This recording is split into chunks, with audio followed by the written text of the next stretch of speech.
Tonight, insurrectionists invade the U.S. Capitol. Democrats flip the Senate blue with election wins in Georgia, and we get inside scoops on James Corden, The Office, and Hillary Rodham Baldwin. I'm Bryant Willis, and you're in the right place if you want to be informed. This is fake news.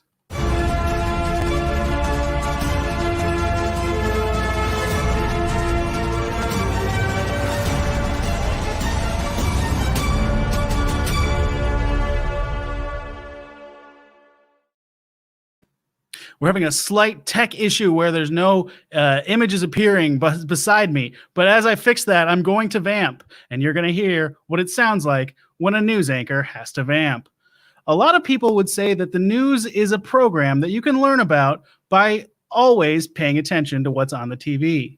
Those people would be right. Other people would say that the news is what happens every day, and you read it in a newspaper only. Those people would be wrong. News can happen at any point, at any time, in any place, and in fact, most of the time, it even does. To me, I think of the news as a thing that I enjoy. And, you know, we're about to have images, so let me say one more thing, which is that, in my opinion, news, good. Okay, now we have images. On Wednesday, thousands of Trump supporters attempted insurrection as riots broke out at the U.S. Capitol.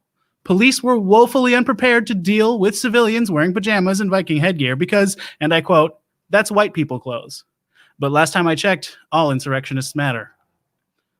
During the riot, many people scaled up vertical walls and broke through bulletproof windows led by a man dressed as a shaman. Oh, no, sorry, I was accidentally reading the plot to Mortal Kombat Annihilation again. Oh, I wasn't? That really happened? Okay. Sorry, everyone. I read that plot all the time. The rioter seen here with his foot up on Nancy Pelosi's desk has been arrested. Detectives say they put several grueling minutes of work into finding him. A woman at the riot was seen crying because she had been maced, but at closer examination of the video footage, it shows she was actually holding an onion. Clearly, this story has layers. Another woman was trampled to death inside the Capitol building while holding a flag that read, "Don't tread on me." You don't even want to know what happened to the guy whose flag said, "Don't feed me my own feces." A 70-year-old Alabama man had explosives ready to go in his truck as he headed to the U.S. Capitol. Police found 11 Molotov cocktails, an assault rifle, and one big jug of the Kool-Aid. The FBI and internet sleuths have already begun identifying other rioters who stormed the Capitol, a job made easier because so many of them were unmasked. I guess the freedom to not wear a mask also includes the freedom to be doxxed, arrested, and recognized for the fool you truly are. Many of those internet sleuths believe they recognized the lead singer of the band Jamiroquai at the riot, after fans mistaked him for a man in a horned helmet. This was the closest he's come to being recognized in 10 years. I still don't know his name, and please don't tell me. Rioters were met with little resistance as they entered the Capitol, marking the first time that many of them got in with consent. Of course, conservatives deny that these were pro-Trump people storming the Capitol, claiming it was the pho part of Antifa. Yeah. During the riots in D.C., supporters of President Trump in Los Angeles gathered in front of Los Angeles City Hall. This is the wrong image for that, so I'll go back to this one. The demonstration surprised most Angelenos, as everyone knows Mayor Eric Garcetti is never there. It would have been a picture of Mayor Eric Garcetti, just big old Garcetti right there. Trump himself spent the riots in a party tent with his family, just kind of enjoying the vibes, man. Under intense pressure, there's Garcetti. It's funny how that happens when things go out of order. I'm not mad. All right, well, we'll stick with the Trump picture for now. Under intense pressure from allies and opponents alike, Trump released a video statement as the insurrection became a riot to try to calm things down. At least, that's what people wanted to do. Instead, Trump told the rioters that they are special and that he loves them. Now, that's how you know they failed, because that's exactly what my mom said whenever my report cards came home. I was an F+ student.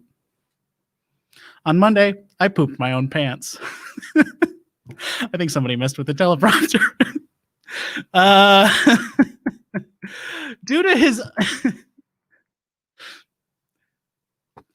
inflammatory video and subsequent tweets, Trump has been banned from Twitter and Snapchat. So now you'll have to buy your presidential dick pics on onlyfans.gov. With Trump in such an unstable state of mind, many are expressing concern about him having access to the nuclear launch codes. While removing him from office is one remedy, a faster solution would be to simply switch the code from boobs 1 to boobs 2. We should probably just do away with all the settings left over from the Clinton administration, though. The other major news from Wednesday took place in Georgia, where both Democratic Senate candidates Raphael Warnock Jr. and Jon Ossoff won in runoff elections. When reached for comment, they both said, "This is a great day for America." I mean, well, it was, but then, yeah, so, yeah. As there are, of course, bad people on both sides, University of Tennessee at Chattanooga's offensive line coach was fired after posting an offensive tweet in which he compared Stacey Abrams to Fat Albert, saying, "Enjoy the buffet, big girl, you earned it." A fan of Stacey Abrams responded to the former football coach, "Enjoy the welfare, big boy, you earned it." That fan of Stacey Abrams is our writer, Evan Word. In coronavirus news, we didn't forget you, coronavirus. Pfizer stated today that their vaccine can work against variants of COVID-19 that have been discovered recently, but it can't fix your uncle who stormed the Capitol on Wednesday. He's broken. As vaccinations are currently being mishandled by the states, images have surfaced in Florida of long lines for senior residents waiting for low rations of the vaccine doses. People haven't waited in line to be this disappointed since Star Wars: The Phantom Menace. I liked Jar Jar Binks. In Nebraska, Governor Pete Ricketts said undocumented immigrants won't be getting the COVID vaccine. Wow, what the fuck? How come they get special treatment? Said all anti-vax conservatives. Elsewhere, during the holidays, Jennifer Aniston received backlash for a Christmas ornament commemorating our first pandemic 2020. All tragedies matter in the Aniston household, as Jen has already pre-ordered another ornament commemorating our first insurrection 2021. Late Show host James Corden has hinted that he may exit the United States and return to his native Britain. Following the announcement, Late Show stock market futures skyrocketed to record numbers. Felon Lori Loughlin is looking to act again following her recent release from prison. Lucky for her, she's already booked a role as privileged white woman on America, the sitcom America. Former Vanderpump Rules star Stassi Schroeder recently stated that she doesn't feel like herself during her pregnancy. To cheer herself up, Stassi picked up the phone and called the police on an unsuspecting innocent black person. Yeah, that's something she really did. This week it has been confirmed that Olivia Wilde is now dating heartthrob pop artist Harry Styles. Fake News has an exclusive live look at Candace Owens' reaction to the news. Kanye West and Kim Kardashian are said to be getting a divorce in what is likely to be the only good news of 2021. Happy New Year, everyone. This is our first show of the year, and we're already predicting there won't be anything good after this.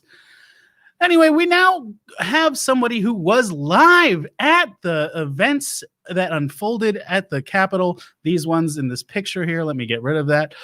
Those were bad days for some, but for some, they're a little bit happier. This is a man whose name is Keith, and he was a rioter there. Keith, thank you for joining us on Fake News. Welcome to the show. Yeah, thanks for having me. Thanks for letting me speak. All right. It was not a good day for me at all. Okay. All right. You know, we were there fighting for equality, fighting for our rights, and then the cops didn't even shoot any of us, or didn't shoot enough of us. You know, we didn't get beat up in the beginning. What happened, huh? If this was a Black Lives Matter protest, you can bet your ass we would have been cleaned out. Oh, okay, so it sounds like you're saying that what's unfair about the riots for you on Wednesday was that none of the protesters were harmed in the same way that they would be at a Black Lives Matter protest? Yeah, we were looking for equality, and now you see how white men are treated. Am I right? You're right that the treatment was different. But I don't know that you're proving your point, because it sounds like what you're saying is that white men are, in fact, treated better than protesters at a Black Lives Matter protest, which I think anyone in America or the world could have done. When you see someone fighting for their rights, I was willing to die. Why didn't I die? Huh? Answer I'm me sorry. that. Did you go to the Capitol building trying to die? Yeah, for my country, for my people. What am I going to tell my wife when I go back home and she sees I'm alive, unscathed? No, look at me. No bruises. Maybe I have a paper cut. And it turns out I'm not bleeding red, white, and blue, just red. Yeah, you are, as far as most people can tell, human. So it makes sense that you would only be bleeding red blood. But I'm an American. True. Yeah, and Americans, just like all other humans, bleed red blood. Wow, fake news indeed. Fake news indeed. Well, I'm no biologist, but I'm pretty sure I'm right about that. I'm just saying, how many videos did you see of people being knocked over during the BLM, protests? Way too many. More than one. Way too many. More than and zero. Barely any of us. Some of us had to harm ourselves. We maced ourselves. Some of us fell down the vertical wall to just injure ourselves. I mean, now you're seeing what this country has gotten to. Yeah, I mean, as I understand it, the only casualties were suffered by people harmed by rioters like yourself. Yeah, because that's because the cops wouldn't do anything. Huh? I'm telling you, Antifa infiltrated the cops. No. So they wouldn't harm us. Okay? Listen, I have licked those boots so clean so they would tread on me, and nobody treaded on me. Answer me that. Fine. Yeah, I mean that's one of those questions that a lot of people around the country are asking. Although I am surprised to hear it coming from you. It's mostly been everyone else thinking, why haven't these people been treated in the same way as protesters at a Black Lives Matter protest? But then at the same time, most of the country is aware of why, and it's racism. Yeah, because we're white.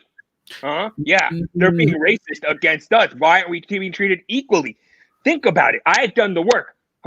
If you look close behind me, I have a whole board that tells you exactly why we are in this situation. Okay? I see that. You've identified dog's life as a primary reason for this. Yeah. I mean, I don't know what to tell you right now. I mean, I brought guns. I showed it to the cops. I brought bombs. Yeah. They let us walk freely. I am looking to get beat. Well, look, man, I don't personally know what could possibly drive somebody to want to be beaten in the way that Black Lives Matter protesters were. That was terrible. It shouldn't have happened. And I hope that it never does again to anyone. But it does seem like you're right. The rioters deserve to be beaten like that. You know what, Bryant? You're one of the people. You're part of the problem, too. Don't forget that. Yeah, so many of you and your colleagues won't even call us terrorists. You give us these labels of protesters, Trump supporters. We gave ourselves a name. We're terrorists. We're domestic terrorists. Why won't the media call us by the right names? Answer me that. I don't know. It seems like disproportionate treatment of Black Lives Matter protesters and the protesters on Wednesday. Although I, until right now, hadn't been calling you protesters. I refer to you as rioters. How do you feel about that? I don't like it. Mm-hmm. Okay. Well, you call Antifa terrorists. I don't. You call, your colleagues, Fox News. The last thing I want to be associated with is Fox News. Now, listen, Keith, we are running out of time to speak to you. So I just want to ask you one question. Do you feel like your demonstrations on, I'll call them riots, I'll call them terrorist activities. Do you feel like they accomplished any of the goals that you set out for aside from getting yourself killed? I mean, is Trump presidente? Not on January 20th. Well, then we haven't done our job yet, huh? Uh-oh. Think about it. And why is that? Because the cops won't kick our asses. They just let us walk in like nothing. Like we're just like. Well, folks watching at home and my producers, the FBI is looking for reports of who the protesters / rioters / insurrectionists / domestic terrorists were. So please report Keith. Thank you so much for being on the show. I bet none of you have the courage to turn me in. Huh. Well, I do think that we have the courage to turn him in, and I hope that we do. Now, coming up next, while most of the rioters escaped the punishment of the actual police, no one evades the judgment of the fake news fashion police. Here for a closer look at the fascist fashion we saw on display on Wednesday, it's Fake News' senior fashion correspondent, Griselda Granelli. Griselda, thank you so much for being here. Hello, Brian, darling. How are you? Well, I am okay. It's been an awful week, but I'm doing all right. How are you, Griselda? Darling, it's just I've been so bored with all the red carpets and the fashion shows canceled and everyone just staying at home in their sweatpants. So thank goodness we had a little excitement on Wednesday, you know? I suppose so. Wait, are you saying they're happy that there was a violent coup attempt in the U.S. Capitol this week? Oh, no. Of course not. It's horrible, is disgusting, is deplorable. But as they say in my home country, when you have the lemons, you make the lemonade. Yeah, I think loosely everyone says that everywhere. Where is your home country, by the way? Okay, let's get to the fashion policing. Okay. I believe you need to share the slideshow you wanted to show. I do. I will share slideshow right now. Let us see if we can share. Do you see slideshow? I sure do. There we go. Excellent. Okay. Now we are just going to start off with some of my favorite looks of the day. This is just classic, comfortable. You see how he has his feet up on the desk, showing off those stylish boots. Perfect for wading through the layers of sheet that your cult leader spews. And this is a great look for the main event, but I love what he did for the after party. You know, it's a little more relaxed. How you say, no shirt, no shoes, no problem. Although I did hear that he was arrested, so I guess he has a little problem. I guess so. Yeah. Okay, now see, this is a red carpet look I love, okay? Again, casual and fun without being sloppy. I love a good P code for ransacking government property, you know? And it's so true what they say, right? You're never fully dressed without a smile. Look at him just grinning and waving like, oh my gosh, I am so excited for the anal raping I will get when I am sent to prison for trying to overthrow government. Oh, what? Yes, he's happy because he is going to be how you say, Baba's bitch in prison. I guess that's how you say it. Now, okay, Mr. Willis, I know you know that I love bold choices, and this is so bold. Desecrating the flag that you claim to love so much in not one but two articles of clothing is brilliant and innovative, and I love it. Yeah, it's a creative use of the flag in a way that the founders would be upset about. Absolutely. I mean, you know, Betsy Ross, she is just flipping over in her grave right now. And now, look, we can't go without talking about this look, of course. Speaking of brilliant and innovative, what better way to celebrate the spirit of America than by appropriating the style of the people from whom this land was stolen? You know? And I mean, when you get a tattoo specifically to show off your man nipple, you must show it off. You must. So I think that's a law, yeah. Yes, of course. Now, you may have heard about this. There was also much controversy when another domestic terrorist showed up in a very similar outfit. Some stylists are getting fired today. That's all I'm saying. Well, I feel bad for that stylist, I guess. Well, you know, it's a tough business. It's a tough business. And, also coordinating. They were just trying to figure out how to get into the Capitol without having their guns taken away. So they didn't really have time to coordinate the outfits, you know. I suppose so. Now, obviously, the hottest grooming trend among angry white supremacists is none whatsoever. I've heard that the look that they're going for is called the weird beard. Yes, I mean, and we've got lots of, I mean, look at the different styles. I mean, we just have white and flowing. We have a sort of half beard. It's, you know, how you say business in front and, you know, hot mess in the back.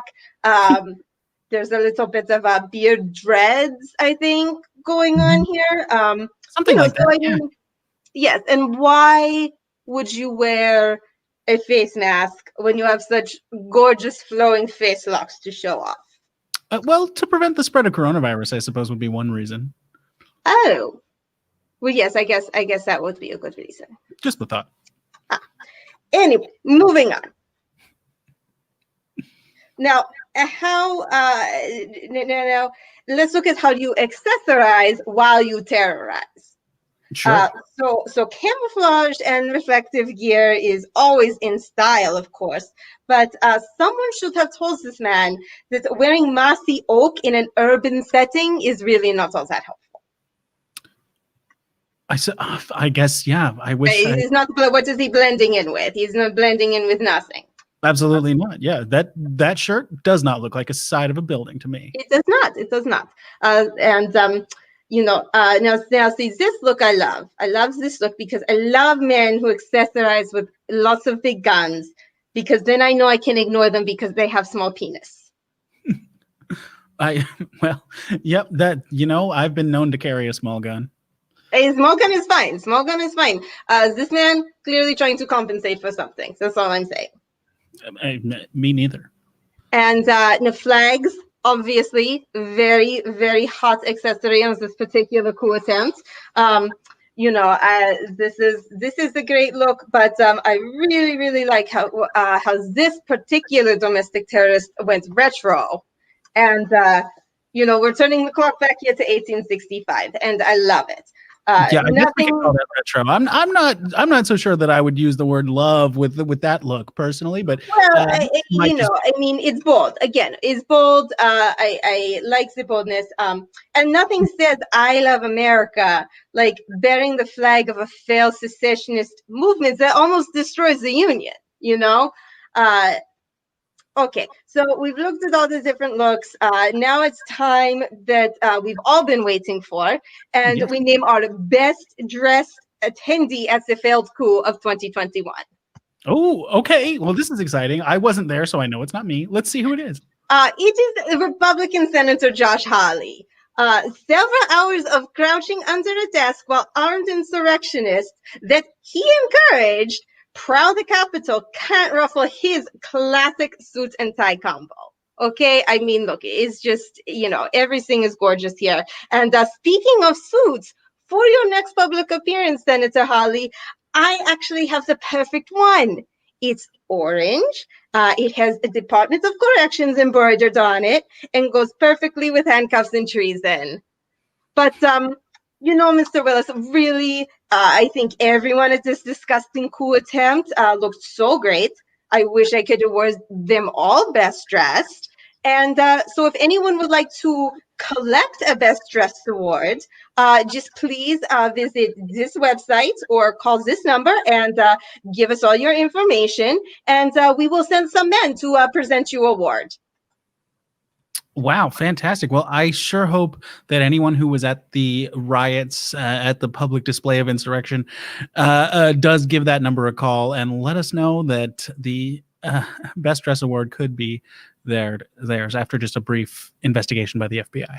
Indeed, indeed. And thank you so much for having me. I look forward to being here again. No more cool tips. Let's get back to the red carpet, shall we say?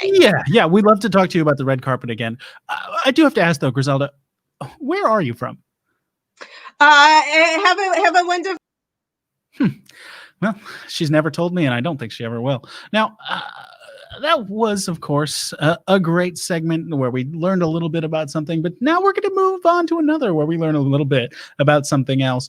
The famed interviewer Sam Jones of YouTube fame has recently transitioned from the world of YouTube to our news team. He's got a 1-day probation period to see if we like him, and for his debut interview, he caught up with Greg Daniels to discuss The Office.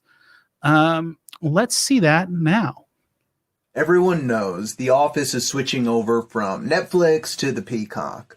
But what I still want to know is, what was it exactly that made The Office so cutting edge at the time? Well, it was even more cutting edge before the network got to it. Oh. But if you'd like, I did bring a clip with me of the original, truly cutting edge version, if you'd like to see. Yes, please.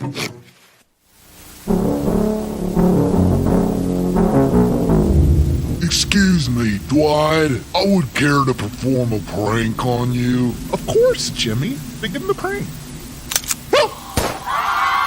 The final prank is to eat the corpse of the namesake. Get the fuck out of my studio. That makes sense.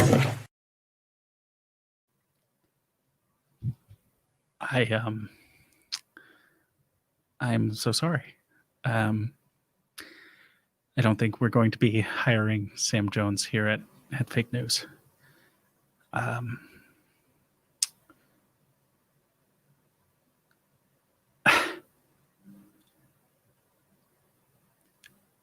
Well, I love The Office. Anyway, in the most scandalous news in present-day American society, Hilaria Baldwin, wife of Donald Trump impersonator Alec Baldwin, has been exposed of perpetuating a false Spanish heritage. Social media sleuths have discovered that Hilaria is actually a white woman named Hillary from Boston with white parents. Since the controversy started, Hillary has admitted to being a white woman. However, Hillary declares that she is ethnically Spanish in another example of a white woman stealing a black woman's grift. Now, if our pictures were working correctly, what we'd see right here would be a picture of Rachel Dolezal. After reviewing the evidence, the court of public opinion has met to certify Hillary Baldwin's, I even want to call her Hilaria because she's put that out there so much, Hillary Baldwin's official ethnic status as white. However, one rogue judge has objected to the certification effort. Here to plead Hilaria's Spanish case is Judge Jerome Dixon. Judge Jerome, welcome to the show. Yes, hello. America is under attack. The Code of Public Opinion used to be an upstanding institution to benefit white Americans, but has been taken over by the woke mob of people who read books and empathize with non-white Americans. And this is disgraceful and not what our founding fathers intended. One of our most sacred cultural morals is being threatened by invalid electoral votes from the Court of Public Opinion. And that cultural moral is cultural appropriation. Cultures are not sacred unless they're white culture. But let me circle back. Cultures from minorities are not sacred. Cultures exist in America to be adopted for the pleasure and exploitation of white Americans. It is Hilaria Baldwin's protected constitutional right as a white woman to declare herself as Spanish. In the United States of America, a white person has the right to choose their heritage. Boston, Hilaria's birthplace, was the site of the Boston Tea Party, of patriotism, of civil rights. No ethnicity without representation. As a white American, Hilaria has the right to choose her native heritage. And if she says she's Spanish, then goddamn it, she's Spanish. Would a white woman do this?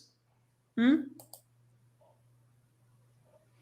now, and there was a video here. I'm not sure if you intended to share that with me now or if that was supposed to be prepared before, because again, we are having technical difficulties.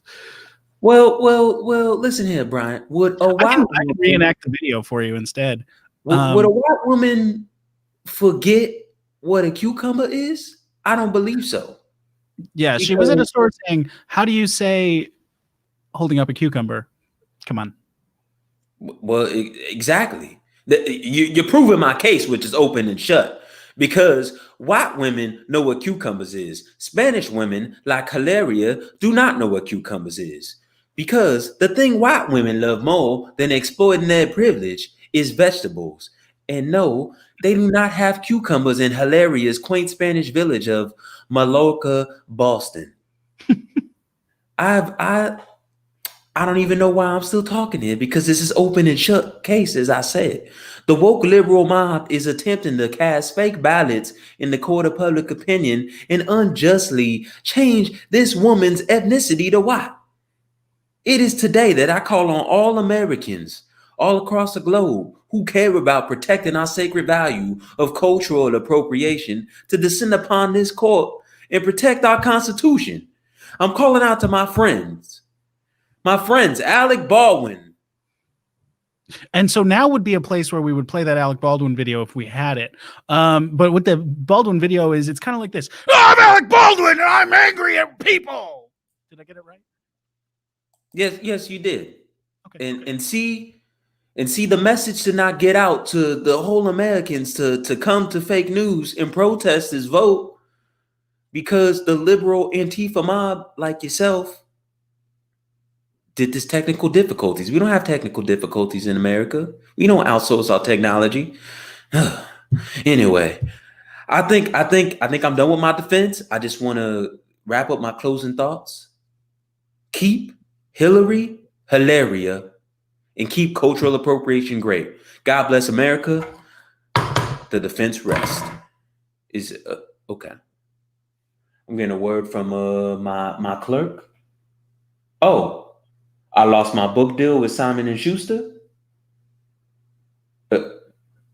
over this Hilaria Baldwin thing. Fuck. Oof. Quick update on that. The vote rejection failed, and the Court of Public Opinion has certified Hillary Baldwin's status as white. But thanks for your time, Judge Jerome Dixon. Thanks for wasting hours with it, I suppose. And also, sorry for the technical difficulties. I would have liked to have seen those videos instead of having to pretend to be Alec Baldwin. Now, we do have another segment, and this is the thing about this show, is it's full of segments. We go from one to another as if that's what a show is. And now we have our resident movie reviewer, Rachel Resnick, here to talk about the best movies that have come out so far since the coronavirus lockdown. Take it away, Rachel. Hello, thank you for having me. My name is Rachel Resnick. I am a real movie reviewer, which you can tell because I have an Aristocats shirt and a Star Wars bra. All right, so we've had a lot of good movies so far during lockdown. Personally, I would like to discuss one that came out this week. I think it might be the sequel, Charlie and the Chocolate Factory, and it's called The Storming of the Capitol. It's crazy. Okay, so this Oompa Loompa orange Nazi gives a speech on a day that he's been tweeting as a day of reckoning while votes are being counted for who's going to be the next president. And then all of these people decide to storm the Capitol shouting, USA, USA. It's nuts. It's fucking completely dystopian. It's an insane movie. Rachel, I don't think that's the sequel to the Charlie and the Chocolate Factory movie. I think you're just watching the news. No. Okay, right? So in this movie, okay, people actually overtook the Capitol. It was nuts, okay? People get shot. A woman actually dies in the movie. The Nazis who's in charge of them doesn't call them off until it's way too late. And then when it's all over, a bunch of people resign and try to impeach the Nazi because he only has 12 more days in power, because suddenly it's inconvenient for everyone to have him in power for them personally, even though they've been done very, very little to prevent him for the past 4 years. It's a crazy movie, Brian. It's freaking insane. No, Rachel, that's the news. You are watching the news. It's probably like No. I saw this streaming on TV. It's crazy. Okay, people are obsessed with this movie. It's in a really big splash. Okay, actually, you know what? Maybe it wasn't Charlie and the Chocolate Factory. Maybe it was like made by the guys who did Jackass. I gotta Google that actually. Let me look that up really quick. No. I'm 100% sure it was the news. I know for certain it was the news. Oh, you know what? I searched the internet, and it looks like it was a production of Les Miserables. It's a production of Les Miserables. That's right. Oh, okay. And if our tech was working, we'd have an image of. Mm-hmm.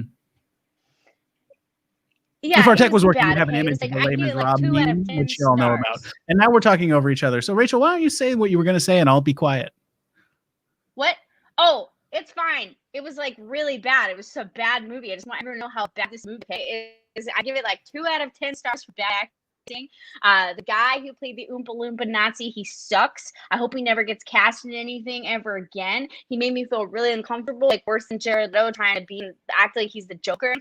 Comfortable. Okay, nothing really happens in this movie. There's no consequences for anybody at the end of this movie. Most of them got to go home in the end. It was a really shitty ending. It was awful. It was bad. Yeah. Again, that was the news. Do you have any actual films that you'd like to review? Maybe something else you've seen this week? Yeah. Okay. So the next film I would like to discuss with all of you is called Stuck in the House. Okay, it's this new Pixar movie. It's for kids. All right, so like there's this brand new virus that the government ignores as a threat to people for months. Okay, people get like really sick. Everyone has to stay inside for over a year. It's nuts. Yeah, that is, again, that's the news. You're talking about the coronavirus. No, I'm not. Okay, there's this woman in the movie. Okay, she struggles with drinking too much wine while working remotely. She has a cat. It's really cute. It's a black cat. She's obsessed with it. Tries to have online sex sometimes with people, but it's not really her thing. Hijinks ensue. It's crazy. Rachel, I think you're just telling everyone your life. No. This movie, it's just like the Lego movie. It's a horrible movie for kids. I don't know how it got made for kids. It's honestly fucking awful and it's boring. Okay. Okay, yeah. I mean, I think that you're talking about your life and the news. Do you have an actual movie you want to review that's not those things? Maybe just one. Yeah. You know what? Wonder Woman came out. It was fine. Okay. Well, thank you so much, Rachel Resnick, everybody. Wow. Well, I mean, that is the news for the day. We've covered all the things that have happened this week. Not even one was missed, and we certainly didn't go off on tangents that weren't news related at any point because this is a news program more than it is anything else. I just want to say, before we log off for the day and I get to my famous ending show catchphrase that everyone knows and anticipates, I do believe that what happened on Wednesday was both beautiful and terrible, right? Beautiful because the Senate races in Georgia went our way. Terrible, obviously, because there was an armed insurrection at the U.S. Capitol. And I think that takes precedent, but it's important not to forget that there were good moments too. Ossoff, Warnock. Here at Fake News, we don't take political sides, but we do wish the Democrats well in all things and absolutely dislike the Republicans. So to them, I say, good luck, do your best. Let's turn this thing around. To everyone watching at home, I say, hey, thanks. Good luck. Do your best. Let's turn this thing around. And to you watching not at your home, I say, hey, good luck. Do your best. Let's turn this thing around. And now it's time for that famous